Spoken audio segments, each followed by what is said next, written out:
আজ আলোচনা করব উচ্চ মাধ্যমিকের দর্শনের এসিকিউ প্রশ্ন উত্তর আরোহ অনুমানের স্বরূপ থেকে।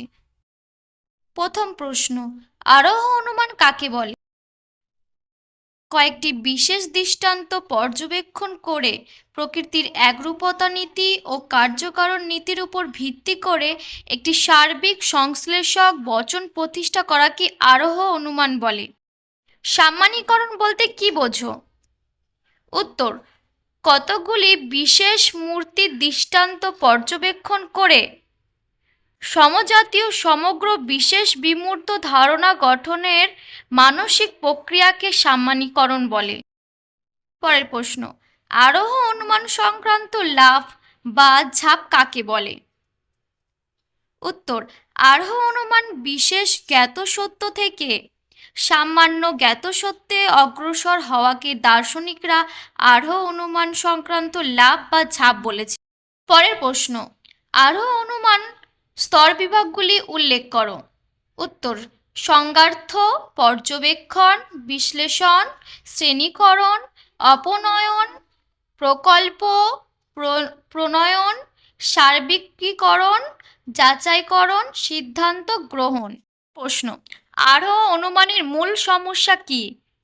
উত্তর, আরোহ অনুমানের কোন কোন শর্ত পূরণ করলে বিশেষ সত্য থেকে সিদ্ধান্তে সার্বিক সংশ্লেষক বচন প্রতিষ্ঠা করা যায় তা নিরূপণ করাটাই হলো মূল সমস্যা।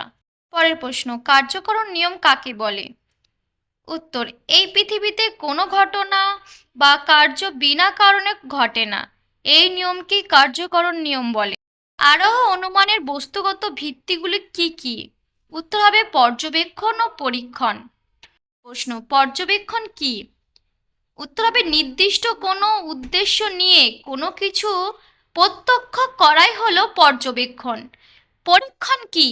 উত্তর হবে কৃত্রিম পরিবেশে কোনো বিষয়কে বিশ্লেষণ করাই হলো পরীক্ষণ।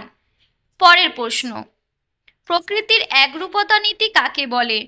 উত্তর, যে নীতি অনুসারে প্রকৃতি সম অবস্থায় সম আচরণ করে তাকে প্রকৃতির একরূপতা নীতি বলা হয়। তথাকথিত আরোহ অনুমান কাকে বলে? যে আরোহ অনুমানের মধ্যে প্রকৃত আরোহ অনুমানের কোনো না কোনো বৈশিষ্ট্যের অভাব থাকে তাকে তথাকথিত আরোহ অনুমান বলে। বৈজ্ঞানিক আরোহ অনুমান কি?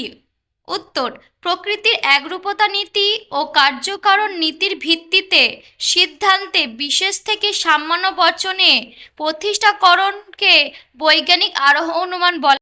বৈজ্ঞানিক আরোহ অনুমানের উদাহরণ দাও। রাম বুদ্ধিমান, শ্যাম বুদ্ধিমান, যদু বুদ্ধিমান, মধু বুদ্ধিমান, অতএব সকল মানুষই বুদ্ধিমান।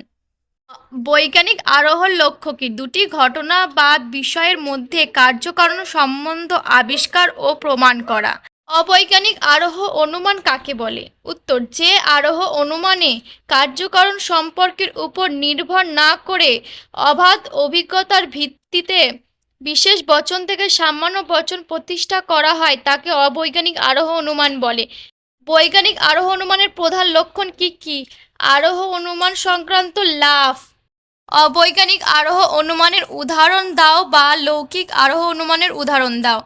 উত্তর, যত সাপ দেখেছি তাদের সবকটি বিষাক্ত, আজ পর্যন্ত বিষহীন সাপ দেখিনি, অতএব সব সাপ হয় বিষাক্ত।